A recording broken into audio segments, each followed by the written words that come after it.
പുറത്ത് നല്ല കൂനാക്കൂനി ഇരുട്ടോ. അപ്പം മഴ പെയ്ത് ചോർന്ന് കഴിഞ്ഞ് അപ്പം നമുക്ക് നല്ലൊരു പഴംപൊരി ആക്കിയാലോ. ഇത്ര നേരം കറണ്ട് ഇല്ലാത്തതുകൊണ്ട് ഇതൊന്നും ഷൂട്ട് ചെയ്യാൻ പറ്റിയിട്ടില്ല. അപ്പോൾ ഓൾറെഡി നമ്മൾ കുറച്ച് ആക്കി വെച്ചിട്ടുണ്ട്.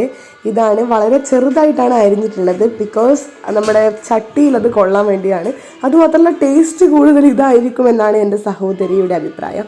അപ്പം നമ്മളിത് ആക്കി തുടങ്ങി കഴിഞ്ഞിരിക്കുന്നു, ഇത്രയും ആയിരിക്കുന്നു.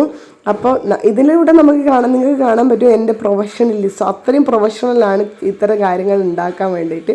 അതാണ് ഇതിൻ്റെ ഒരു മേക്കിംഗ് രീതിയും ആൻഡ് ഈ ഒരു ഷേപ്പും കാര്യങ്ങളൊക്കെ വളരെ ഡിഫറെൻ്റ് ആയി നിൽക്കുന്നത്.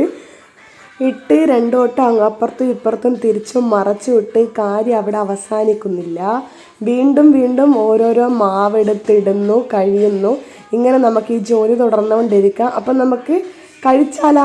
അങ്ങനെ ഇതാണ് നമ്മുടെ കുഞ്ഞു കുഞ്ഞു പഴംപൊരികൾ. നമുക്കിത് കഴിച്ചാലോ. ഇപ്പം ആക്കിയതുകൊണ്ട് തന്നെ നല്ല ചൂടുണ്ട്, നല്ലോണം ആവി പറക്കുന്നുണ്ട്. പക്ഷെ നിങ്ങൾക്കത് കാണാൻ പറ്റത്തില്ല.